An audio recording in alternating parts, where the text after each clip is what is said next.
আসসালামু আলাইকুম রহমতুল্লাহি ওবরকাতুহু। সম্মানিত দর্শক, শেখ হাসিনার জামানাতে আমরা গলা উঁচিয়ে বলার চেষ্টা করতাম অনেক আকার ইঙ্গিতে, আর দেশের বাইরে থেকে রীতিমতো একেবারে যাকে বলা হয় বাম্বু, একটি সরকারকে বাঁশ দেওয়ার জন্য যে সকল অশ্লীল অশ্রাব্য শব্দ ব্যবহার করা দরকার সবই আমরা শেখ হাসিনার জামানাতে করেছি। শেখ হাসিনার জামানাতে গালি সম্রাট হিসেবে যিনি বাংলার যারা গালিবাজ, গালি দিতে চান, এখন বাংলাদেশে যারা গালি দিচ্ছেন, তো এই সকল গালিবাজদের মানস পিতা, সবার আধ্যাত্মিক গুরু, তিনি হলেন অস্ট্রিয়া প্রবাসী একজন সিনিয়র সিটিজেন শেফায়েতুল্লাহ সেফু, যিনি নিজেকে সেফুদা বলেন। আওয়ামী লীগ জামানাতে কী হলো, তিনি সবাইকে গালি দিতেন, অকথ্য, অশ্রাব্য, অশ্লীল ভাষায় গালি দিতেন। এবং সেই গালি এমন গালি যে আওয়ামী লীগের লোকজন ভয়ে থর থর করে কাঁপত।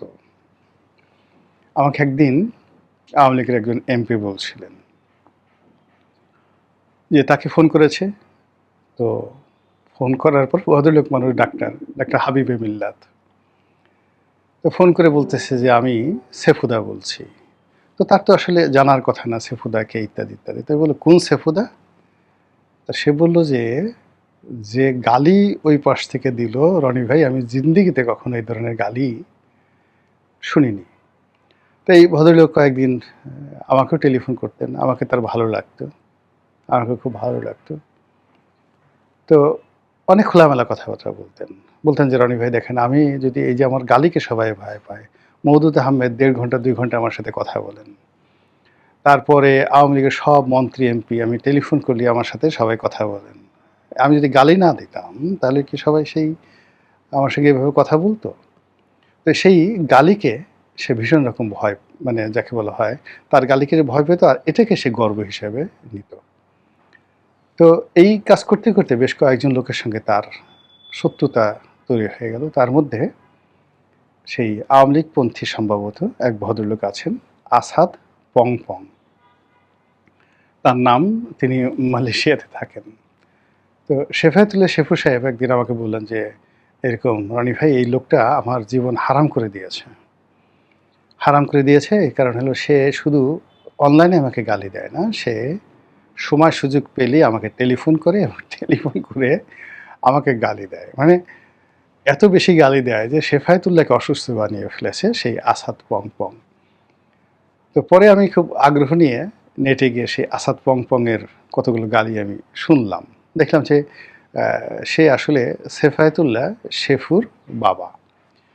তো এই যে একটা সংস্কৃতি শুরু করেছিল আসাদ পংপং, এরপরে কয়েকজন মহিলাও, তারাও আমেরিকা থেকে বেশ গালি দিতেন। একজন মহিলা, কি যেন নাম, তো যাই হোক, সেও খুব গালাগালি করতেন খুব আদিবাসী ভাষায়।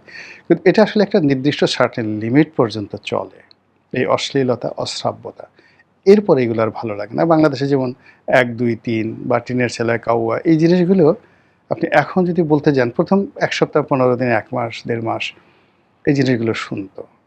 কিন্তু যদি আপনাকে টিকতে হয় তাহলে আমাদের যে নর্মাল যে ফেনোমেনা রয়েছে, সেই ফেনোমেনার মধ্যেই আপনাকে টিকতে হবে।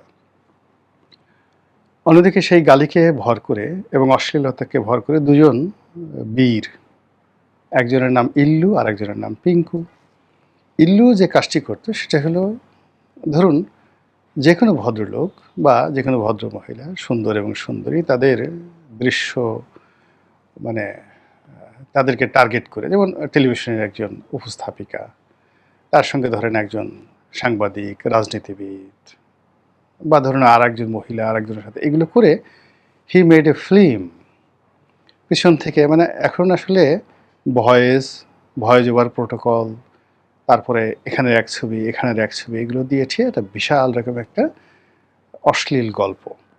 সেখানে কে কার খাট কাঁপালো, খাটের তলে বসে কে কীভাবে দেখলো, তারপরে শেষে সেখানে কী ধরনের যৌন উন্মাদনা চলে, এই ধরনের রগরগে কাহিনী সে চালালো বেশ কিছুদিন। কিন্তু এখন নো ওয়ান রেসপন্ড, তার সেই বক্তব্য কেউ শুনছে না, সবাই চলে গেছে এবং ঘুরে ফিরে আমাদের সেই মূল রাজনীতিতে চলে আসতে হয়েছে। তো সেই ইল্লুর সাথে আবার আরেকজন লোক যুক্ত হয়ে গেল, তার নাম হলো পিঙ্কু। পিঙ্কু একটু লেখাপড়া জানা। তো সেই লেখাপড়া জানা পিঙ্কু সে সেই একসাথে শেফায়েতুল্লাহ সেফুর সেই গালি, ইল্লুর সেই খাটকাফানো অশ্লীলতা, মানে যা কিছু মন্দ রয়েছে এই সমাজে প্রায় সব মন্দগুলো একত্র করে সে একটা মিক্সচার তৈরি করে বেশ কিছুদিন সে দাপট শুরু করলো এবং একেবারে 1 বছরের মধ্যে হিরো, সুপার হিরো বলতে গেলে একেবারে Alexander the great of Bengal হয়ে গেল। কিন্তু ধীরে ধীরে ধীরে ধীরে দেখা গেল সেই অশ্লীলতার যে জিনিস, মিথ্যার যে জিনিস, সেই জিনিসগুলো আসলে লং টার্মে কেউ খাচ্ছে না এবং পুরো যারা একসময় তাকে খুব নির্ভর করত, ভালোবাসতো, যাদের মানে এই সেফায়েতুল্লাহকে, ইল্লুকে, পিঙ্কুকে, এখন ওই মানুষগুলোই দেখা গেল তাদের চেহারা দেখার সঙ্গে সঙ্গেই বমি করছে। তো একইভাবে ধরেন আওয়ামী লীগ জমানাতে আমরা অনেকগুলো ন্যারেটিভ আওয়ামী লীগের বিরুদ্ধে তৈরি করেছিলাম ইন এ পজিটিভ ওয়ে, শিল্প এবং সংস্কৃতির মতো করে, ইতিহাস দিয়ে, ঐতিহ্য দিয়ে। যেমন উনি বাংলাদেশের সেই লেডি যাকে বলা হয়, ওই যে ভারতের যে সিকিম যে ভারতের হাতে তুলে দিয়েছিল, ভদ্রলোকের নাম আমার এখন মনে আসছে না, খুব জনপ্রিয় এবং বিখ্যাত ব্যক্তি ছিলেন, মানে কথা বলতে বলতে অনেক সময় হয়ে যায় আর কি। তো আমরা তার সঙ্গে তার তুলনা করতাম। আমরা মনে করতাম যে ভারত বাংলাদেশকে হায়দ্রাবাদের মতো অধিকার করে নিয়ে যাবে, কাশ্মীরের মতো দখল করে নিয়ে যাবে, এরকম কথাগুলো আমরা বলতাম।